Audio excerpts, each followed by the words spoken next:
Pembelajaran dari rekam jejak. Satu perwira yaitu menteri ditukarkan dengan dua benteng. Bagaimana? Siapa yang lebih unggul, teman-teman?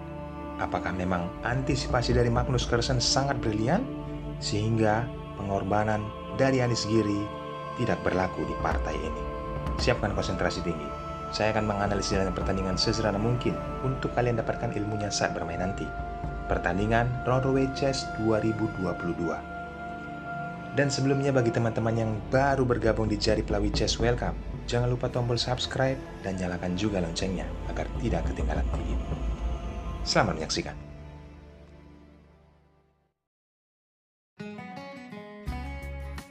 Kita mulai dengan Magnus Carlsen sebagai pemegang buah putih. Dia memulai dengan pion ke D4. Anies Giri kuda ke F6. Putih pion ke C4. Lalu hitam pion ke E6. Permainan masih berlanjut untuk rangkah rumusan kuda ke F3 dan pion ke D5 membawa putih juga memainkan kudanya lagi-lagi ke C3. Pion ke C5 terjadilah pembukaan gambit menteri ditolak. Variasi semi-trans defense. Kita pelajari teman-teman.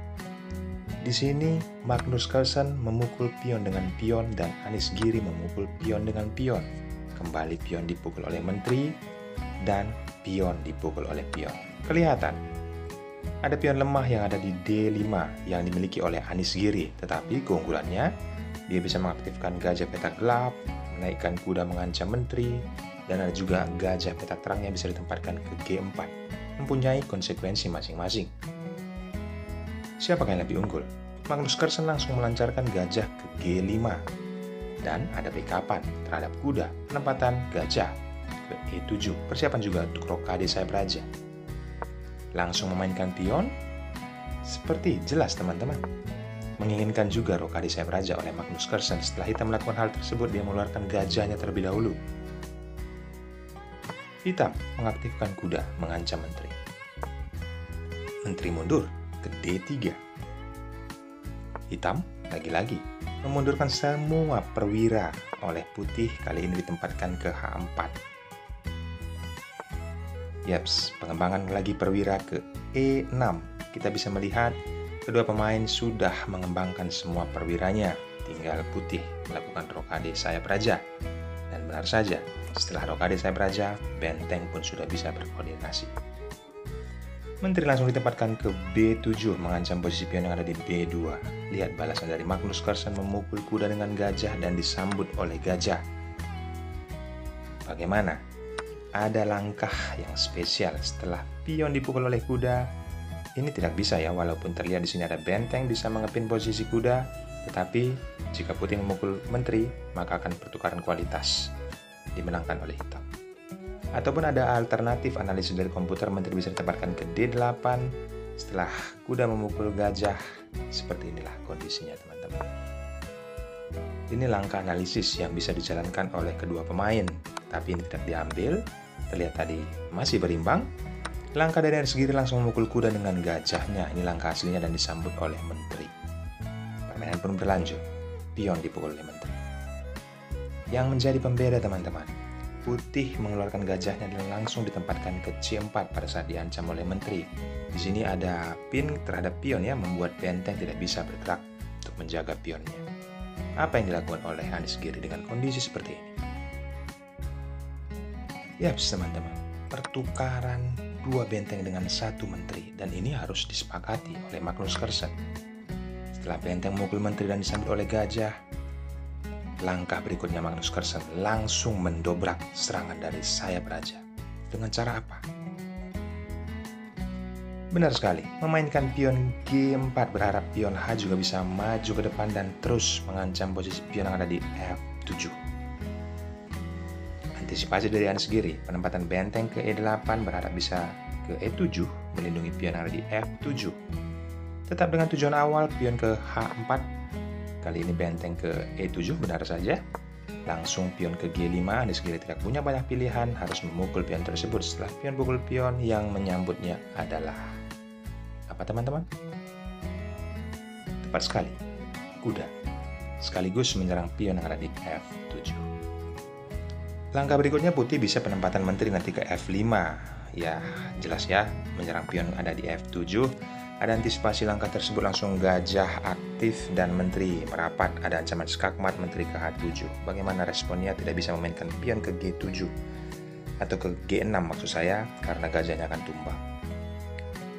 Dan langkah harus memukul kuda dengan gajah. Setelah dipukul kembali oleh pion, permainan pun semakin kritis. Benteng mencoba mengancam posisi menteri sekaligus mengancam pion. Tapi mudah saja, satu langkah saja ke bawah ke F4 sekaligus melindungi pionnya. Benteng ditarik ke C5. Yap, menjaga posisi gajah petak putih ya. Tapi Magnus Carlsen langsung menggempur dengan pion ke G6.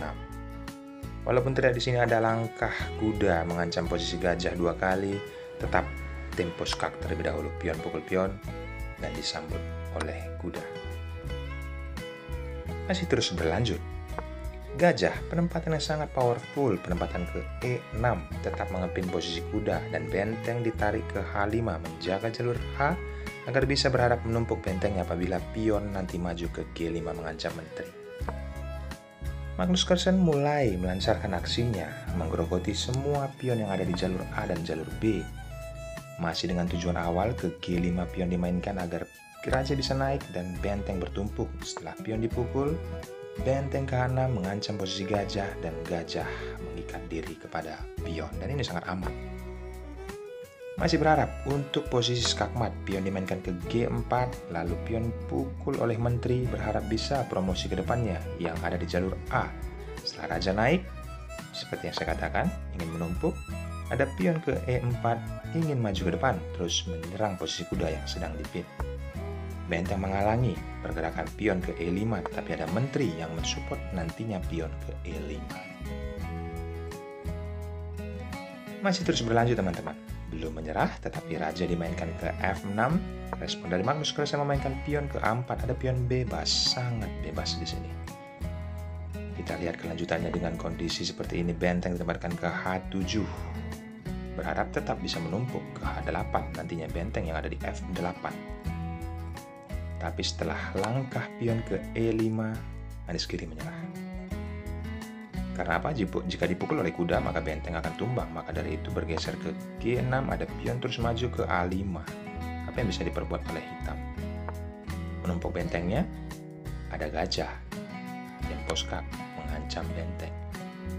Jelasnya, raja turun ke G7, benteng pun dipukul, disambut oleh benteng. Kelanjutannya sudah jelas teman-teman, ada pion maju ke E6. Kuda akan tumbang. Jika kita flashback beberapa langkah ke belakang, sebenarnya Anis Giri menciptakan peluang untuk bisa manuver ataupun memainkan 2 bentengnya, karena di sini dia posisinya menukarkan 1 menterinya pada 2 benteng. Magnus Carlsen sebagai juara catur dunia, peringkat dunia saat ini, tidak mudah dikalahkan dengan strategi seperti itu. Walaupun terlihat di sini penukaran 2 benteng dengan 1 menteri dimanfaatkan dengan baik oleh Magnus Carlsen menyerang dari sayap raja menggunakan pion. Ambil pelajaran pentingnya. Ucapkan terima kasih pada video ini. Cukup like, komen, dan subscribe. Berikan komentar yang positif agar channel ini terus memberikan video-video unggulan dari pecatur dunia yang bermanfaat untuk kalian. Bye-bye.